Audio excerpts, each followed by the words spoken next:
Dear student, आज मैं पढ़ाऊंगा प्रकाश का अपवर्तन। प्रकाश का अपवर्तन के विषय में मैं हमें बताऊंगा जब प्रकाश की किरण एक पारदर्शी माध्यम से दूसरे पारदर्शी माध्यम में जाती है तो उसका वेग तथा दिशा बदल जाता है। जब प्रकाश की किरण एक पारदर्शी माध्यम से दूसरे पारदर्शी माध्यम में जाती है तो उसका वेग तथा दिशा बदल जाता है। इस घटना को ही प्रकाश का अपवर्तन कहते हैं। या हम कह सकते हैं जब प्रकाश की किरण एक पारदर्शी माध्यम से दूसरे पारदर्शी माध्यम में जाती है तो अपने मार्ग से विचलित हो जाती है। इस घटना को प्रकाश का अपवर्तन कहते हैं। जैसे आपको समझ में आया, अपवर्तन के दो नियम होते हैं।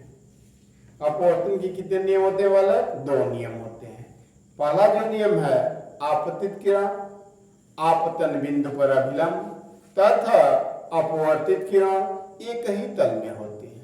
पहला जो नियम है आपतित किरण आपतन बिंदु पर अभिलंब तथा अपवर्तित किरण एक ही तल में होते हैं। दूसरा जो नियम है एक निश्चित तरंग दैर्ध्य के लिए आपतन कोण को किससे प्रकट करते हैं? आई से। तो आपतन कोण की ज्या माने क्या? साइन आई तथा अपवर्तन कोण की ज्या माने क्या? साइन आर का अनुपात नियत होता है। यह था दूसरा नियम। इस कंडीशन में हम लिख लेंगे sine I upon sine R is equal to नियतांक, ठीक है, या sine I upon sine R is equal to 1n2 या n2 अपान n1 या नियतांक। तो देख लीजिए प्रश्न ये भी आता है बालक कि जब प्रकाश की किरण एक पारदर्शी माध्यम से दूसरे पारदर्शी माध्यम में जाती है तो क्या अपरिवर्तित रहता है? आप आंसर देंगे आवृत्त। क्या परिवर्तित रहता है बालक? आवृत्त अपरिवर्तित रहता है। देख लीजिए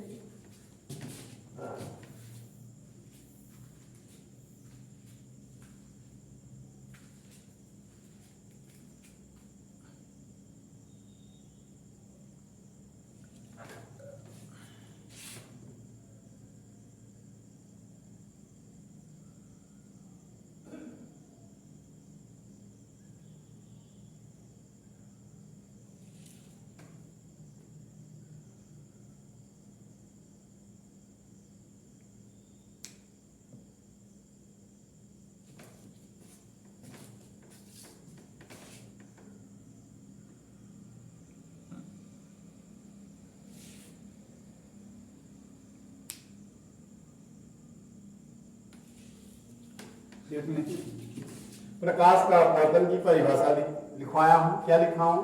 जब प्रकाश एक पारदर्शी माध्यम से दूसरे पारदर्शी माध्यम में प्रवेश करता है तो दूसरे माध्यम में जाने पर इसका वेग तथा दिशा बदल जाती है। इस घटना को प्रकाश का अपवर्तन कहते हैं। फिर आता है बालक अपवर्तन के नियम। अपवर्तन के दो नियम होते हैं, मैं बताया हूं। प्रथम नियम है आपतित किरण आपतन बिंदु पर अभिलंब तथा अपवर्तित किरण एक ही तल में होते हैं। देखिए आपतित किरण आपतन बिंदु पर अभिलंब तथा अपवर्तित किरण एक ही तल में होते हैं।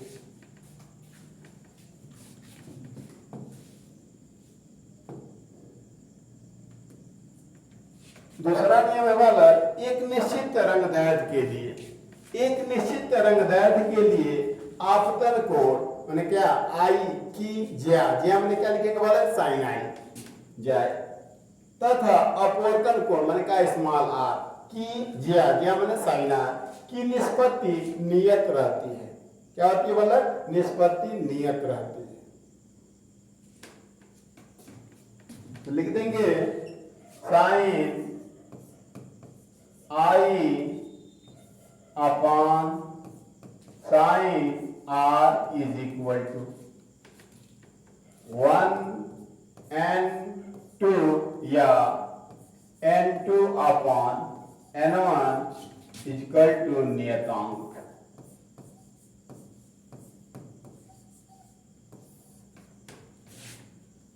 यह था दूसरा नियम।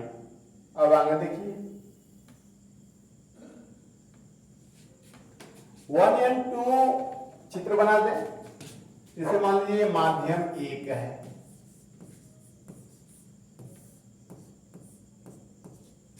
और यह माध्यम 2 है।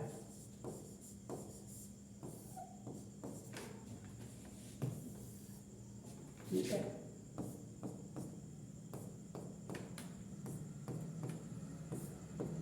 इसका मतलब क्या है वाला कि यह कांच है। प्रकाश की किरण आई,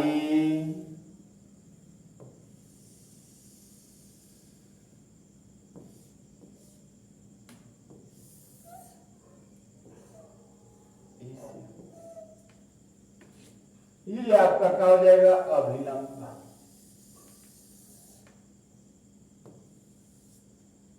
इसको क्या लिखने वाला है, अभिलंब।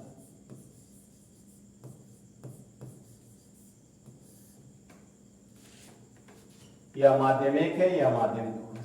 माध्यम 1 को हम वायु रखते हैं या निर्वात करते हैं। निर्वात लिखिए, अच्छा है वायु लिखिए। और उस निर्वात तथा वायु को हम क्या लिख सकते हैं, विरल माध्यम। विरल माध्यम, इसको हम कांच कह रहा है। कांच को क्या कहेंगे बोला, सघन माध्यम।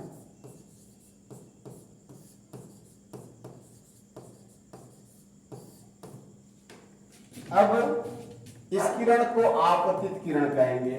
आपतित,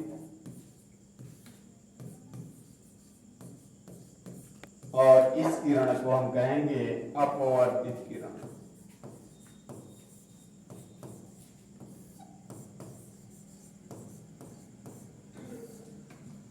अब आता है वाला अभिलंब तथा आपतित किरण के मध्य के कोण को आपतन कोण कहते हैं।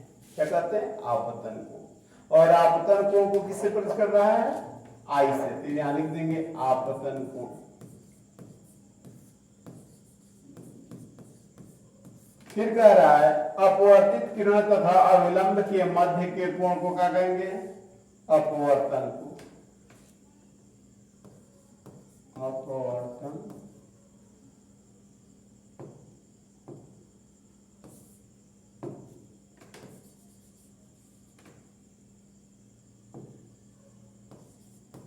अपवर्तन कोण।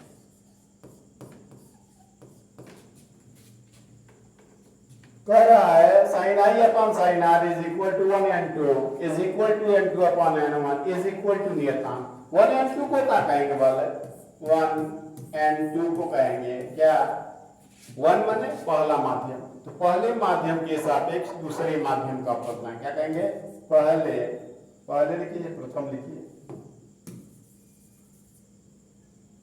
पहले लिखिए, पहले माध्यम के सापेक्ष दूसरे माध्यम का अपवर्तनांक।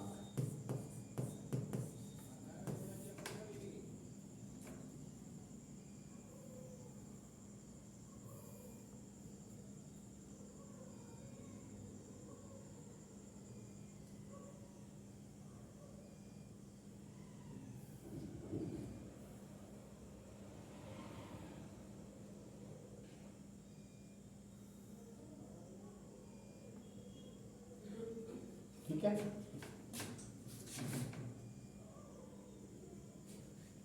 यह था बल्लभ प्रकाश के अपवर्तन का सूत्र। वीडियो अच्छी लगी हो लाइक करिए, सब्सक्राइब करिए, शेयर करिए। Thank you.